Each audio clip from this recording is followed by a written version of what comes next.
as our guest this morning, and we are just thankful for your presence. We do encourage you to come back and be with us at any opportunity that you have. And if you haven't done so already, we would encourage you to let us know of your presence. We have visitors cards you can fill out, or you can text. There's a number you can text just the word guest to. It's on the bulletin there. We encourage you to do that just to let us know that you're here today. But we're just thankful for your presence with us this morning. And it is good to be back home with you today. I had a surgical procedure done a couple of weeks ago, and I have been in the process of kind of recovering from that, so I was not able to be with you for Wednesday night and this past Sunday, but I am getting better. Not there yet. It's a work in progress, but I am making progress. And so I want to just thank everyone for not only your prayers and your encouraging words, but so many stepped in to fill in roles and are continuing to step in and fill in where I have not been able to be. Last week, Cody brought the lesson. He did a fantastic job.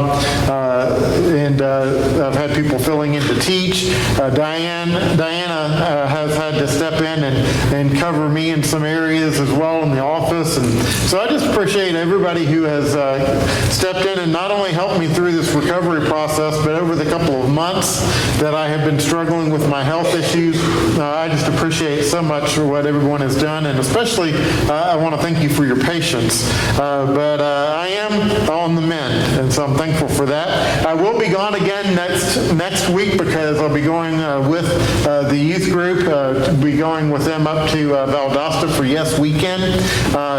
Typically Drake and Lindsay would be leading that, and we just are so thankful to have them and all the work that they do with our youth. But they had some scheduling conflicts this time that prevented them from doing this, and but they still wanted the youth group to be able to go. And so Brenda and I are thankful that we had the opportunity to step in and kind of fill in for them a little bit and help with this. And we're looking forward to a week with our weekend, not a week. I couldn't do a week, but a weekend with our teens going up to Valdosta, and we know it's going to be a great time up there. Let's get into our lesson this morning. We have been, as a congregation, reading through the Bible together. Now, on January 1, we started in Genesis chapter 1. We have been working our way through. And we've been blessed to be able to kind of study together as we've gone along. And I'm so thankful for the visuals that we have to remind us of what we are doing as we walk through. And so this month, in the month of February, we started out by reading about Moses going on Mount Sinai. And Moses there received the Ten Commandments. We also know, as we read through that story, that the nation of Israel, they turned to idolatry while Moses was on that mountain. And we see there, as we read, the conflict that arose as people chose not to trust in God, but looked to put their trust and their faith in other things. And then we have God leading the nation of Israel all the way to the land of promise. It was right there. It was before them. The Canaan land, the land of promise, was right there. God had Moses send in 12 men to spy out the land. They came in, spied out the land. They came back with this report of, yes, it's truly everything that God said it is. It's a land flowing with milk and honey. Everything is giant size there, but including the people. And so we have them tell the giants that they faced in the land, and that there was no way that they could take the land. And so we then have where we come today to the fact that they find themselves wandering in the wilderness. Wandering in the wilderness for 40 years because they chose not to trust in God. Have you ever found yourself stuck in life? Have you ever found yourself in a situation where you're just going around in circles, wandering in the wilderness? Where you're just traveling through the wilderness of life, trying to find your way out. It might be concerning a sinful addiction or a bad habit that you're trying to move beyond, but you're just stuck in that situation. And you just seem to be going in circles around and around in that wilderness. It might be a toxic relationship that you have found yourself caught up in, and you just can't seem to break yourself from it. And so you find yourself wandering around and around in that wilderness of toxicity and just struggling in that relationship. It might be something that's holding you back spiritually. It might be a situation where spiritually you know where you need to be. You know what you need to be doing, and yet you find yourself stuck wandering in the wilderness and you can't move to that next point or that next place in your life. The real struggle, though, is that we oftentimes find ourselves stuck because we chose to put ourselves there. We chose to put ourselves in that place. And now that we've put ourselves there, we can't find our way out. Let me illustrate. Years ago, this was actually back in 1996, 97. This was just right after Noah built the ark, somewhere in there. But I was in Tennessee. Brenda and I were living in Tennessee at the time, Columbia. And I was working with the juvenile court system there. And I would have to go and do case studies in people's homes. And the thing about I was in charge of Giles County. That was the area that I was over. And it has improved a little bit today, but it has always been predominantly a very rural area. And so I would have to go into some interesting places to do home studies. And on this particular day, it was early spring. It had been raining for about a week. Everything was absolutely soaked. And I'd been to this home a couple of times. I was familiar with it, but I had a little bitty Toyota. I think it was a 96 Toyota Corolla. And I drove down the main road, and then off that main road to a gravel road, and from that gravel road to a gravel path. You know, it's single lane with the grass growing down the middle thing, and then from that gravel path to an almost unidentifiable path, right? And I got on that path, and I came to a creek. Now, up there, a lot of the small creeks, rather than building a bridge, what they do is they build what's called a ford. And the ford is basically where they'll put concrete in the bottom of the creek, where you just drive down into the creek, because typically it's just a little bit of water going through there. You drive down in and on the concrete, and then back up out onto the road. And so I had done this several times, but I got to this point, and because it had been raining so much, this was not a creek. It was a river. But I thought, I can do this. I can do this. I'll just go fast. It'll be fine. And so I drove down into the ford, into the creek, on the concrete, got up off the concrete, and just as my front tires got off of the concrete onto the mud, they just sunk all the way down into the mud, and I was stuck. There was nothing I could do. And the water was halfway up the door of my car, and so I was dressed pretty much like this. Tie, dress shirt. I had to climb out of the driver's side window onto the roof, slide off of the roof, down the windshield, down the hood, onto the road, and then I had to figure out what I was going to do. But here's the thing. Whose fault was it that I was stuck? Was it my car's fault because it just wasn't good enough? to get out of there? Well, was it the weather's fault because it had rained so much? Or the Ford's fault? Not the pickup, but the Ford and the Stream. No. It was my fault because I chose to put myself there. I did that. I couldn't blame anyone else for getting stuck because I made the choice to be there. How many times in life have we found ourselves stuck in a situation where we're in the wilderness because we put ourselves there? You see, this is what happened to the nation of Israel when they refused to trust in God. God told them to go in and to take the land, but they didn't think that they could do it. And because they refused to trust in God, and instead of entering the promised land like God had called them to, they ended up wandering in the wilderness for 40 years.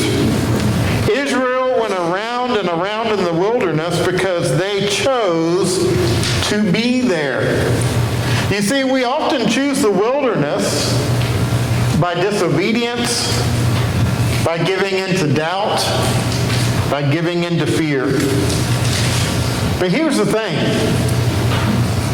God calls us to choose to move forward in faith. I want you to look for a moment. This is the area where the Israelites were. Here, let me see if the pointer will work. Right here is where they started out. This is the land of Egypt. This is where they began. This is where they were going. This is the land of promise. God led them out of Egyptian bondage, and instead of taking them the short path, he took them the long way down, took them over to this area here. This is Mount Sinai where they received the law. But after they chose not to enter into the land of promise, guess where they spent 40 years? All through here, just going around in circles. And the whole time, they come from Egypt, they go into the wilderness, they have Canaan, the land of Canaan. The whole time, there it is. There's the land of promise. This is not a big area, folks. This is like if you were to go up to Maine and travel around Maine, or maybe one of the smaller states around there. That's not a huge area. And so the whole time they are going around the land of Canaan, or excuse me, the wilderness. All the time that they're wandering in the wilderness, God's promise is right there. It's so close. They know every direction they go. They know that not very far away is God's promise. Have you ever found yourself in that place in life where you're wandering in the wilderness of doubt or sin or fear, the wilderness of disobedience to God,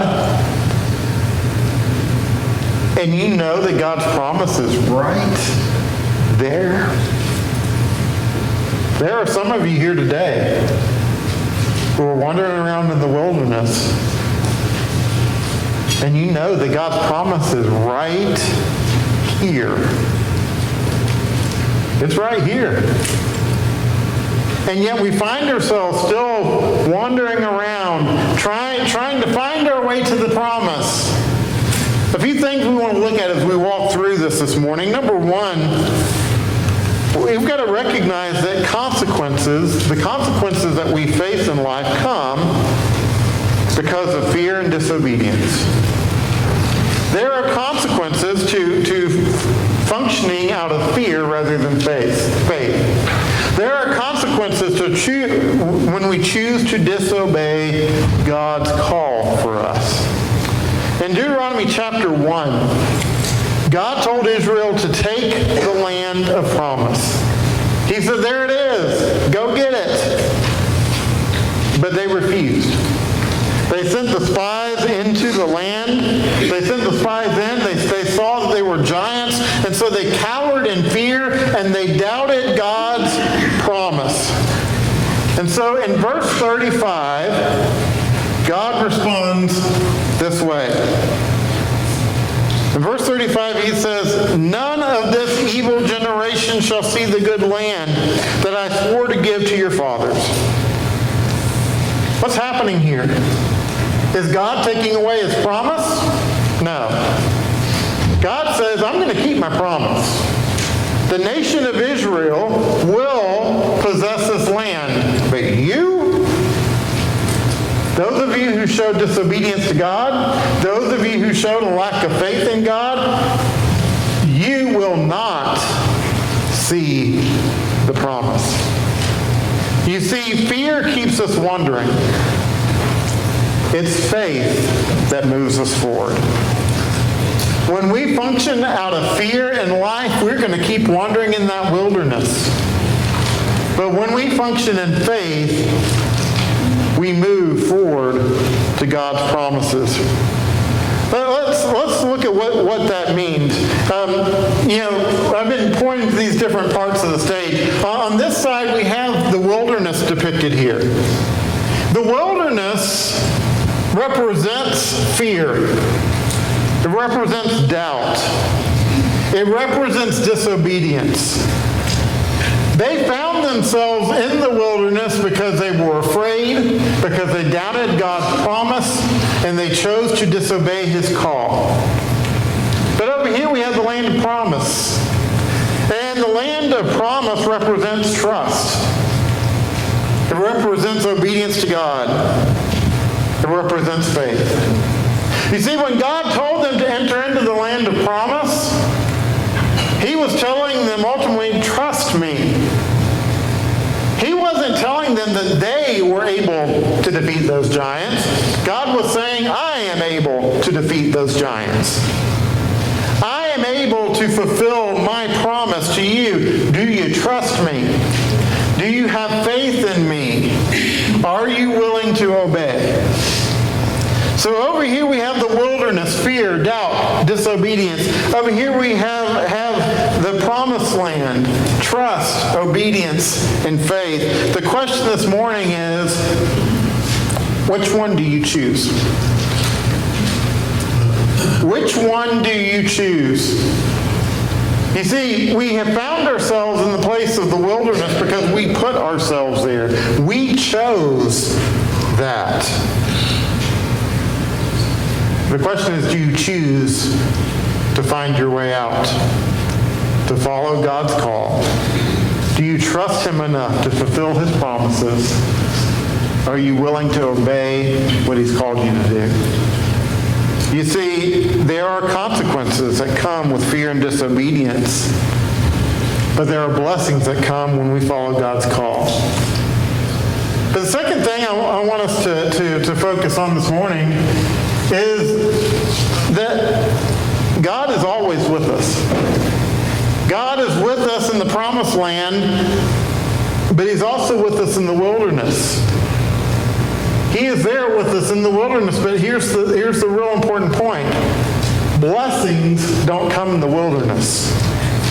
Blessings come in the promised land.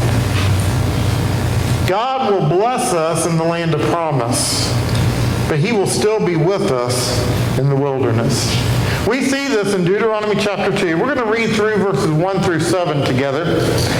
Let's start in verse 1, where it says, "Then we turned and journeyed into the wilderness in the direction of the Red Sea, as the Lord told me. And for many days we traveled around Mount Seir. Then the Lord said to me, 'You have been traveling around this mountain country long enough. Turn northward and command the people. You are about to pass through the territory of your brothers, the people of Esau, who live in Seir, and they will be afraid of you. So be very careful. Do not contend with them, for I will not give you any of their land, no, not so much as for the sole of the foot to tread on, because I have given Mount Seir to Esau as a possession, you shall purchase food from them with money, that you may eat. And you shall also buy water from them with money, that you may drink. For the Lord your God has blessed you in all the work of your hands. He knows you're going through this great wilderness. These 40 years, the Lord your God has been with you. You have lacked nothing. Let's read that again. It says, for the Lord your God has blessed you in all the work of your hands. He knows you're going through this great wilderness. These 40 years the Lord your God has been with you. You have lacked nothing. You see, even though the wilderness, or even through the wilderness, we choose fear over faith. God provided provided for them in the wilderness. They chose fear over faith, over trusting in God, and yet God provided for them. He gave them food when they were hungry. He gave them water from a rock. He gave them protection from their enemies. Even though they were in the wilderness, even though they were wandering around in circles, God was still with them. But here's the important point. They wasted 40 years.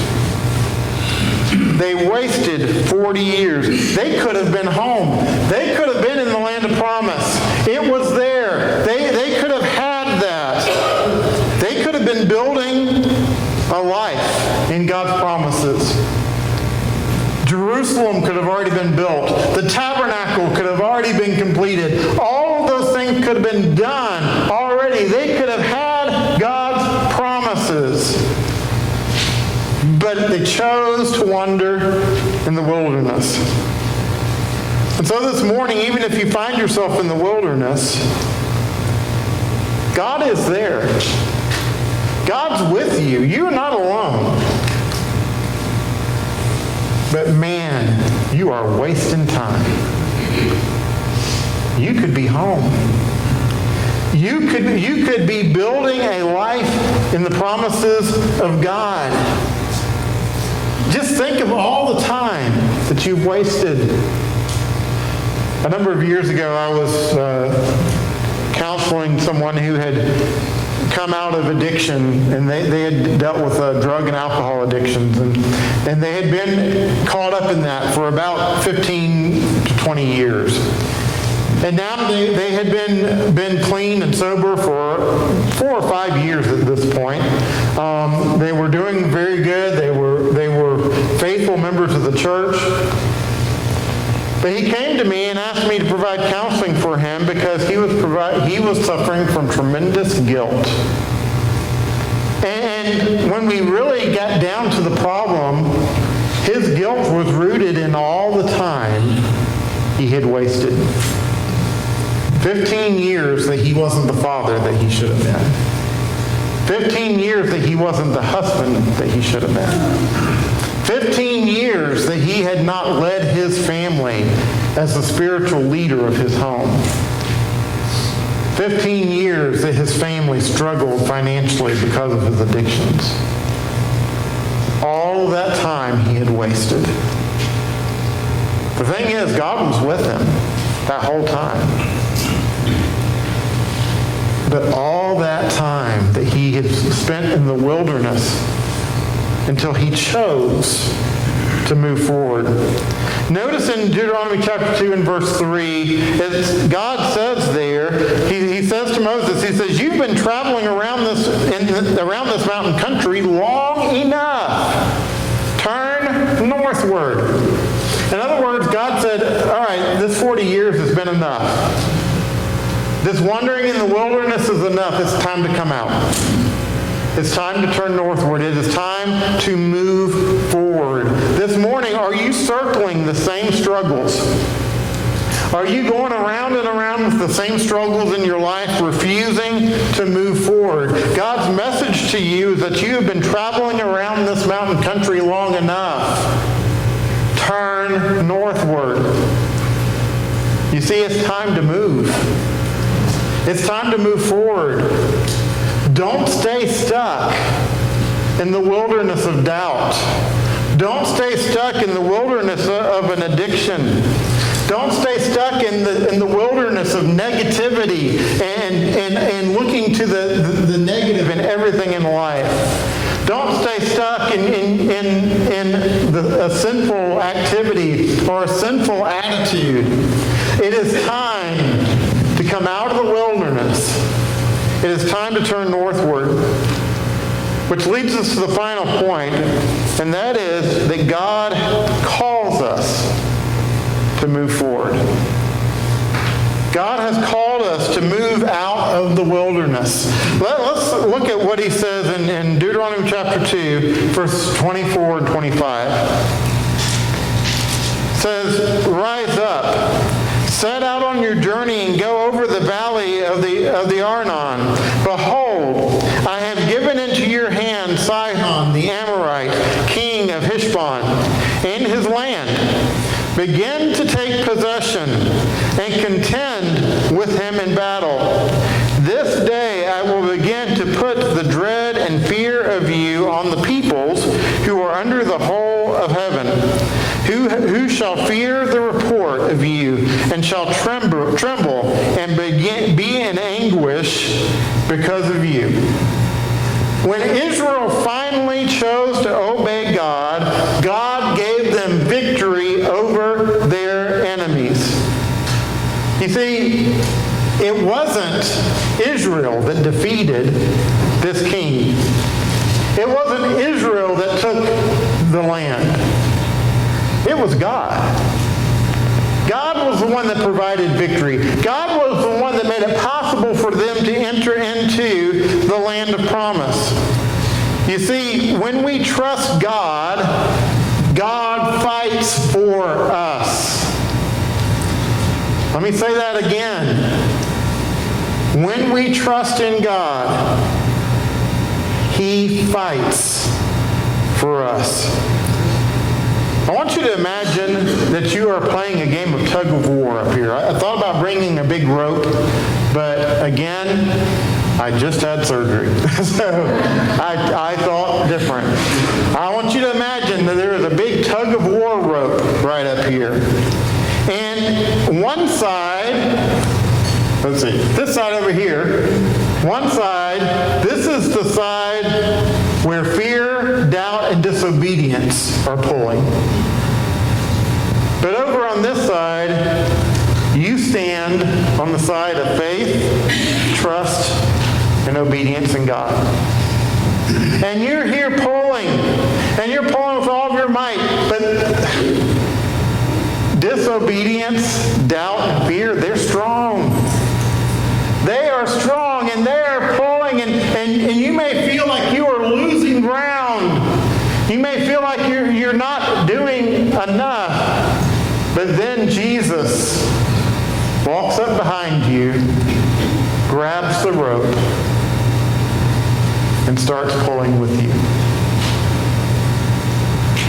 You see, when we choose trust, when we choose faith, when we choose obedience, God pulls with us. He fights for us. You see, faith wins when we surrender to the will of God. And so this morning, the question is, are you wandering in the wilderness? Or are you walking in faith? Choose faith over fear. You know, fear is easy. It is easy to get caught up in fear. It is easy to get caught up in concern. It is easy to get caught up in worry. We have to make a choice to choose faith. I want you to picture here, or to imagine we've got a door and we've got a locked gate. And you have to decide which one you're going to choose. Are you going to choose the open door? Are you going to choose the open door that represents faith, that represents a relationship with God? Or are you going to choose the locked gate of fear? This morning, God pleads with you to come out of the wilderness. I want to take us back to the original illustration I gave of me finding myself stuck in that ford, in that creek. I was out in the middle of nowhere. It was farmland. It was raining. I didn't know what to do, so I started walking down this dirt path. And I finally came to a farm and go up to the barn, and there's a man working in there on his tractor. And so I asked him if he could come and he could help pull me out. So he brings the tractor over there and looks at it, and he says, "You're stuck." I said, "Yes, sir." He said, "Well, I think I can pull you out." So he takes that tractor, he hooks it up to my car, he pulls me out on dry ground, and I go and do my work. Sometimes we choose to be stuck. But God is always there with the tractor to pull us out. God's always there to fight for us. But we have to be willing to come out of the wilderness, and we have to be willing to choose faith over fear. So this morning, the question is yours. Which do you choose? Do you choose to stay stuck in the wilderness? Or do you choose to simply trust in God? You're not always going to see the path. You're not always going to fully understand it. I want you to take your mind back to the spies going into the land of Canaan. They could not possibly imagine how they could accomplish that task, because they were looking at their abilities. They were looking at finding their way out. It was only when they relied on God. So this morning, do you choose faith, or do you choose fear? The choice is yours. And if we can help you this morning, if we can be a support to you, if we can pray with you, if we can assist you in giving your life to Christ by assisting you to be baptized into Christ, if we can walk with you on this journey, we are here for you. We ask you to come and let us know of your needs. Let us know of your desires as we stand.